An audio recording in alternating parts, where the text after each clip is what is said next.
Hello, what's up sa inyong lahat mga kabayan? Patay tayo kabayan, mag-a-update na ngayong October 6 mga kabayan. No? Yung Facebook page natin, mag-a-update si Meta. Term update for in-stream ads kabayan. Ngayong October 6 kabayan, malalaman natin, mahirap man, mayaman, malaki man ang followers o hindi malaki ang followers, ay dito natin malalaman kung gagana ba yung ano natin, yung mga videos natin kasi nga titingnan nila ni Meta kung pasado ba tayo sa mga standard nila, yung rules nila. Kasi nga kabayan, nag-update siguro ito kasi nga yung iba nating mga ibang vlogger kasi yung malalaki na naguhubad ng yung iba, nagpapakita na kung ano-ano no. Kaya siguro mahigpit na ngayon. So damay-damay lahat dito. So hindi mo makukuha yung sahod kung naglabag ka sa batas nila, sa rules nila. So, grabe talaga yung ano nila kabayan, no? Yung higpit nila ngayon.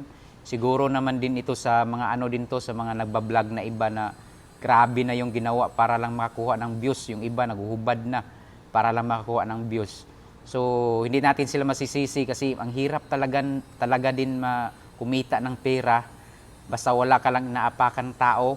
Ang hirap talaga kumita ng pera, ang hirap talaga na makakuha ka ng followers sa mga tao kung hindi mo talaga gagawin yung lahat. Kaya yun siguro kabayan, mahigpit na ngayon ng Meta ngayon. So, wahirap man, maraming followers o wala, pantay-pantay dito.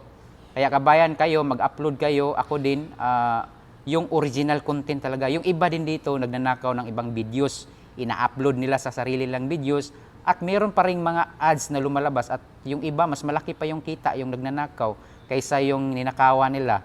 So siguro nakikita lang. Kaya hindi yun magkakaligtas dito kabayan, lalo na yung mga naguhubad, hindi nag-follow sa mga rules nila. So kayo kabayan, kung mag-upload kayo yung original ninyo, yung nakikita ninyo at nadama ninyo ba na ay okay talaga itong channel ko. Walang problema to. Kaya ganun yung gagawin nyo kabayan. Kasi mahigpit na ngayon kabayan.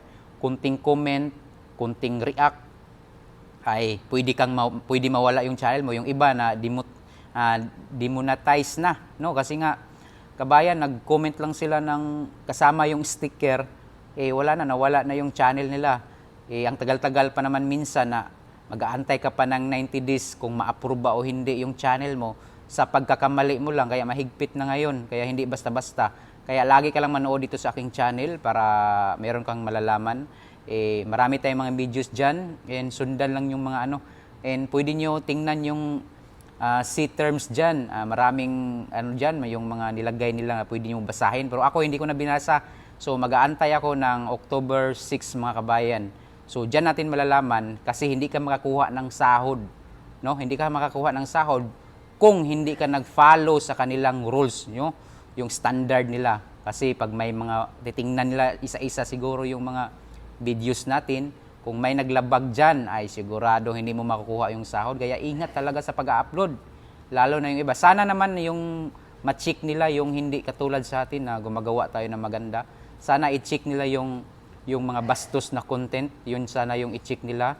Yun sana yung kukunin nila at titingnan ng maayos. At saka yung nagkumukuha ng ibang videos na hindi ini-edit ng maayos, pero kumukuha sila ng videos sa iba at kumikita sila na hindi nila inedit ng maayos. Lalo na yung mga naguhubad, sana yun yung titingnan nila kasi nga yung mga bagong sibol, yung kabataan ay nakikita yung mga videos nila, no, naguhubad sila at halos panty bra, panty brief na lang yung mga suot nila. Sana yun yung titingnan nila, hindi yung mga small video creator na katulad ko na maliit lang at saka yung mga videos ko ay organic at saka walang tinatapakang tao. Tapos maganda yung content and sariling sikap, sariling video, original. Sana hindi nila